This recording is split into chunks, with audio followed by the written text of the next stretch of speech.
फटाके वाले अगर देवी देवताओं का फटाका बेचते हुए पाया गया तो उस फटाके को वहीं पर जलाया जाएगा। छत्तीसगढ़ में प्रभु के वचन को बांट रहा था। क्या 30 त्योहारों को मना लेने के बाद लोगों के हृदय में परिवर्तन शुरू हो जाता है? त्योहार आता है, दीपक जलाए जाते हैं, त्योहार आता है, रंग जलाए जाते हैं, रंग लगाए जाते हैं, कुछ भी फायदा नहीं होता। जाति का भेदभाव, रंग का भेदभाव, अमीरी गरीबी का भेदभाव, क्यों? कहां है वो 33 करोड़? क्या वो मनुष्य के हृदय से बात नहीं करते? क्या 30 त्योहारों को मना लेने के बाद लोगों के हृदय में परिवर्तन शुरू हो जाता है? त्योहार आता है, दीपक जलाए जाते हैं, त्योहार आता है, रंग जलाए जाते हैं, रंग लगाए जाते हैं, कुछ भी फायदा नहीं होता। अखबार की खबरें वहीं की बनी रहती हैं। पिता ने पुत्र को मारा, पुत्र ने पिता को मारा, भाई ने भाई को मारा। आज संसार के, भारत के कोर्ट केस को देख लीजिए, लाखों करोड़ों कोर्ट केस चल रहे हैं, लाखों करोड़ों वकील, जज उसका फैसला कर रहे हैं। कहां है सारे भगवान? कहां है सारे देवता? इसलिए परमेश्वर का वचन कहता है, जब तुम सत्य को जानोगे तो सत्य तुमको स्वतंत्र करेगा। और यीशु ने कहा, सत्य मैं हूं। ये पृथ्वी, ये भारत ही परमेश्वर स्वर्ग के रूप में देखता था, लेकिन आज हम चारों ओर क्या देखते हैं बहन भाई? क्या देखते हैं चारों ओर? हाहाकार, हाहाकार। जब आप अपने घर से निकले हैं आज की शाम, ताला लगा कर आए हैं। कितने लोग ताला लगा कर आए? क्यों? हाथी घुस के चोरी कर लेगा? कुत्ते और जानवर घुस के आपके घर से पैसे और जेवर चुरा के भाग जाएंगे? किसके लिए ताला लगा कर आए? मनुष्य के लिए। किससे डरे आपको? क्यों? क्यों डरे मनुष्य से? क्योंकि मनुष्य ने उद्धार नहीं पाया है, इसलिए वो एक खतरनाक जानवर है, खतरनाक जानवर। आज मैं आपको बताना चाहता हूं, सूर्य अपना कार्य कर रहा है, चंद्रमा अपना कार्य कर रहा है, पेड़ पौधे अपना कार्य कर रहे हैं, मौसम अपने समय पर आ जाता है, चला जाता है, लेकिन एक ही जना कार्य नहीं कर रहा है, वो है मनुष्य। जिस पर्पस के लिए, जिस उद्देश्य के लिए परमेश्वर ने मनुष्य को बनाया था, क्या वो उद्देश्य आज आप देख रहे हैं चारों ओर? कहां है ईश्वर? कौन इसका समाधान देगा? ये चमत्कारी बाबा, ये झूठी राशि रतन, ये झूठे तरीके। मैं आपके लिए एक पद निकालना चाहता हूं, खोलिए मत्ती की इंजील, उसका दूसरा अध्याय। दूसरे अध्याय के ऊपर क्या लिखा है? किसका आगमन? ध्यान दीजिएगा, ज्योतिषियों का आगमन। आज भारत देश के कोने कोने में ज्योतिषी बैठे हैं। हालेलुया। पिछले दिनों छत्तीसगढ़ में प्रभु के वचन को बांट रहा था और एक ज्योतिषी सभा के समाप्त होने के बाद मेरे पास आए। उन्होंने अपना परिचय मुझे दिया कि मैं इस स्थान के मुख्य ज्योतिषों में से एक ज्योतिषी हूँ। आपको शहर के कई हिस्सों में मेरे बड़े बड़े बोर्ड मिलेंगे। यहाँ के बड़े बड़े व्यापारी मेरे पास ज्योतिषी विद्या के लिए आते हैं। लेकिन कल रात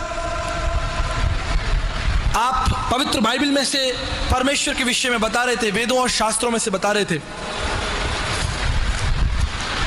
मेरी इच्छा हुई कि मैं आपसे व्यक्तिगत रूप से मिलूं और आपसे बातचीत करूं। कल आपने बताया कि प्रभु यीशु मसीह सब ज्ञान को, संसार की सारी नीति को, संसार के सारे तौर तरीकों को हटाता है और अनुग्रह देता है। आप कुछ बताना चाहेंगे कि हमारे विषय में यीशु मसीह क्या कहता है? ये जो हम कर रहे हैं, ये हम क्या कर रहे हैं और हम कहां जा रहे हैं? और मैंने ये पद उनके सामने खोला कि जब हमारे प्रभु यीशु मसीह का जन्म हो रहा था तो सबसे पहले ज्योतिषी आए, इसलिए मैं आपको नमस्कार करता हूं, क्योंकि बाइबल में आपका स्थान है। बाइबल आपके कार्य को एक्नॉलेज करती है, स्वीकार करती है। ध्यान से सुनिएगा, इसमें एक रहस्य की बात है। बाइबल आपकी सेवा के प्रति कृतज्ञ है। ज्योतिषी आए प्रभु यीशु मसीह के जन्म के संदेश को लेकर, लेकिन मैं आपको बता देना चाहता हूं, आपकी सेवा समाप्त हुई। ज्योतिषी सेवा समाप्त हुई। उन्होंने पूछा कैसे? अच्छा है ना, बाइबल ज्योतिषियों के विषय में बताती है। मैंने कहा जब तक यीशु नहीं आया था तब तक तो आपकी आवश्यकता थी, लेकिन जो ही वो आ गया आपकी सेवा समाप्त हुई। हालेलुया। सारी सेवाएं समाप्त, संसार का सारा ज्ञान समाप्त। मैं इसके विरोध में कुछ नहीं कहूंगा। नक्षत्र और तारे ईश्वर तक पहुंचाते हैं, नहीं पहुंचाते? पहुंचाते होंगे। जब यीशु संसार में नहीं आया था तो लोगों के विकल्प थे कि भाई कुछ ना कुछ तो करना है ईश्वर तक पहुंचने के लिए, लेकिन अब यीशु आ गया है और अब वो बोलता है। पहले आप बोलते थे, अब यीशु बोलेगा। हालेलुया। विधियों का जो लेख था उसने मिटा डाला। हाथ देखने वाले, नक्षत्र देखने वाले, तारागण देखने वाले, तीर्थों पर घुमाने वाले। आपको पता है सुलेमान ने मंदिर बनवाया, कहां बनवाया? पहाड़ पर बनवाया। कहां बनवाया? कौन से पहाड़ पर? हालेलुया, मोरिया पहाड़ पर। आज भारत में मंदिर कहां पाए जाते हैं? ये दर्शन कहां से आया? पहाड़ों पर मंदिर बनाने का दर्शन कहां से आ रहा है? बाइबल से आता है। चंदन की लकड़ी, पीतल की हौदियां, पवित्र स्थान, अति पवित्र स्थान, महापवित्र स्थान, याजकों के वेशभूषा, सोने चांदी के, लकड़ी के, दीपकों की कारीगरी, छत की नक्काशी, दीवारों की नक्काशियां, सीढ़ियों की नक्काशियां। आज आप जाइए, पहला राजा दूसरा राजा पढ़कर किसी मंदिर के सामने खड़े हो जाइए और देख लीजिए। लेकिन अब ये सेवाएं समाप्त हुई। क्यों? क्योंकि पहले हम मंदिर जाते थे, लेकिन अब यीशु ने कहा कि तुम परमेश्वर का मंदिर हो। पहले हमें मोरिया पहाड़ पर चढ़कर परमेश्वर के लिए आराधना करने मंदिर जाने की आवश्यकता थी, लेकिन यीशु ने विधियों के खेल को, विधियों के लेख को, उसने कहा तुम परमेश्वर का मंदिर हो और परमेश्वर का आत्मा तुम में वास करता है। Now we not required temples. हमारा यीशु मसीह हृदय में रहता है, हमारे साथ साथ चलता है। जहां कहीं तू जाएगा मैं तेरे साथ साथ चलूंगा। आमीन। हम ऐसे परमेश्वर की आराधना करते हैं। हम कपाट बंद कर दे के परमेश्वर को छोड़कर आने वाले लोग नहीं हैं। कपाट बंद हो गए, हम वो लोग नहीं हैं। हम वो लोग हैं जो यीशु को, परमेश्वर को अपने हृदय में लिए फिरते हैं। हमारा परमेश्वर ना सोता है ना ऊँघता है। मेरे प्रियो, टमाटर सोच समझ के खरीदते हो, परमेश्वर सोच समझ के पाओ। सब एक नहीं है, सब दिख एक रहा है, लेकिन जब टटोलोगे ना तब समझ में आएगा। 19 साल तक ये जानने का प्रयास किया यीशु मसीह ही परमेश्वर है। आप समझ रहे हैं? मैंने यीशु मसीह को यूं ही ग्रहण नहीं कर लिया। जांच के, परख के, सोच समझ के, ज्ञान बुद्धि से, अच्छी तरीके से जान के क्या यीशु मसीह ही परमेश्वर है। ही परमेश्वर भी नहीं, यीशु मसीह भी परमेश्वर है, ऐसा नहीं है।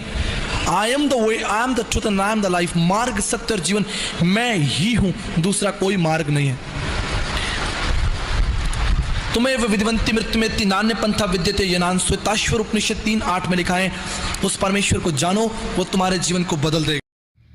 आप सभी को जय मसीह की दोस्तों, मेरा नाम है रोहित कुमार। आप देख रहे हैं सच्ची और भक्ति चैनल में आप सभी का स्वागत करता हूं। दोस्तों, आप सभी लोगों के बीच में लेके आ चुका हूं। दोस्तों, आपने वीडियो के पहले देखा होगा अंकुर नरूला जी की प्रार्थनाएं, जो कि दोस्तों हमारे जीवन के लिए बहुत ही इम्पोर्टेंट है, हमारे जीवन के लिए बहुत ही विशेष है। क्योंकि दोस्तों वो एक प्रोफेट हैं, वो एक प्रभु के दास हैं, और दोस्तों वो हमारे जीवन को एक नया मार्ग और एक नया जीवन और एक नया हमें रास्ता दिखाते हैं। इसलिए मेरे प्रियो, प्रभु का वचन कहता है कि आप लोगों को विश्वास रखना और प्रभु के वचन के तहत चलना बहुत ज़रूरी है। तो दोस्तों, सबसे पहले मैं आप सभी लोगों से कहना चाहता हूं कि अगर आप लोग अपने जीवन में बहुत सारी समस्याओं से और बहुत सारी दिक्कतों से और बहुत सारी मुसीबतों से ग्रसित हो, तो मेरे प्रियो आप सभी लोग इस प्रार्थना को सुनो। क्योंकि मेरे प्रियो, ये प्रार्थना आपके जीवन के सारे दुख और तकलीफ और सारी समस्याओं का हल बनेगी और आपको हर एक समस्या से आज़ाद करेगी। तो जितने मेरे मसीह भाई बहन हैं दोस्तों, मैं आप सभी लोगों को कुछ ऐसे वचन पढ़ने जा रहा हूं। तो चलिए दोस्तों, सबसे पहले वचन की ओर चलते हैं। यहाँ पे लिखा हुआ है, परमेश्वर का वचन कहता है, फिलिपियों की पुस्तक अध्याय 4 से 13 में लिखा हुआ है। यहाँ पे परमेश्वर का वचन कहता है, तुम परमेश्वर के साथ सब कुछ कर सकते हो। यानी कि तुम परमेश्वर के साथ प्रार्थना कर सकते हो, विश्वास कर सकते हो और बहुत सारी समस्याओं से आज़ाद हो सकते हो। और यहाँ पे प्रभु का वचन कहता है, पढ़ते हैं, कुरिन्थियों की पुस्तक अध्याय 1 से 3 और 4 में लिखा हुआ है। यहाँ पे पढ़ते हैं, हमारे परमेश्वर ने हमें कभी अकेला नहीं छोड़ा और वह हमारे हर दुख में हमारे साथ रहता है। और परमेश्वर का वचन कहता है, यह सिखाता है कि भगवान हमारे साथ है और हमें हर एक संकट में उभरने के लिए वो हमें संवानता और सहारा देता है, हमको हर एक चीज़ से आज़ाद करता है, हमारे जीवन के सारे दुख और तकलीफ़ों को बांधता है और हमको आज़ाद करता है। इसीलिए मेरे प्रियो, प्रभु का वचन यहाँ पे कहता है सभी मसीह भाई बहनों के लिए, परमेश्वर कहता है कि आप लोग अपने जीवन में प्रार्थना से हम मानसिक और आत्मिक शांति प्राप्त कर सकते हैं, और जो हमारी समस्याओं को सामना करने की ताकत देता है। यहाँ पे प्रभु का वचन कहता है, जितने मेरे मसीह भाई बहन हैं सभी लोगों से प्रभु का वचन कहता है कि जब आप अपने जीवन में प्रार्थना से हम मानसिक और आत्मिक शांति प्राप्त कर सकते हैं, सारी समस्याओं से आज़ाद हो सकते हैं। और परमेश्वर का वचन यहाँ पे कहता है कि जो हमारी समस्याओं को सामना करने की ताकत देता है और हमको हर एक चीज़ से आज़ाद कर देता है। और यहाँ पे पढ़ते हैं दोस्तों, कुछ ऐसे वचन लिखे हुए हैं जो प्रभु का वचन हमें इस बात को स्पष्ट रूप से कहता है। यहाँ पे पढ़ते हैं, लिखा हुआ है, कुरिन्थियों की पुस्तक अध्याय 5 से 17 में लिखा हुआ है। यहाँ पे पढ़ते हैं, इसलिए यदि कोई मसीह में हो तो वह नई सृष्टि है और पुरानी बातें जानती रहे और देखो सब कुछ नया हो गया है। और बताता है कि चर्च जाने का मतलब सिर्फ धार्मिक रूप से उपस्थित होना नहीं, बल्कि जीवन में ईश्वर के साथ सच्चा परिवर्तन लाना चाहिए। तो जितने मेरे मसीह भाई बहन हैं, आप सभी लोगों से कहना चाहता हूं कि आप लोग विश्वास रखना सीखो और प्रभु के वचन की ओर चलना सीखो। प्रभु आपको हर एक बंधन से, हर एक दिक्कत से, हर एक प्रॉब्लम से आज़ाद करेगा। और यहाँ पे परमेश्वर का वचन कहता है, इसलिए यदि कोई मसीह में है तो वह नई सृष्टि है और पुराने बातें जानती रही, देखो सब कुछ नया हो गया है। और वह बताता है कि चर्च जाने का मतलब सिर्फ धार्मिक रूप से उपस्थिति होना नहीं, बल्कि जीवन में ईश्वर के साथ सच्चा परिवर्तन लाना बहुत ज़रूरी है। प्रभु इसीलिए कहता है कि आप लोगों को विश्वास करना और अपने मन को सच्चा परिवर्तन करना बहुत ज़रूरी है। तो जितने मेरे मसीह भाई बहन हैं, आप सभी लोगों से कहना चाहता हूँ, God bless you all of you, आमीन। नेक्स्ट वीडियो मिलता हूँ दोस्तों।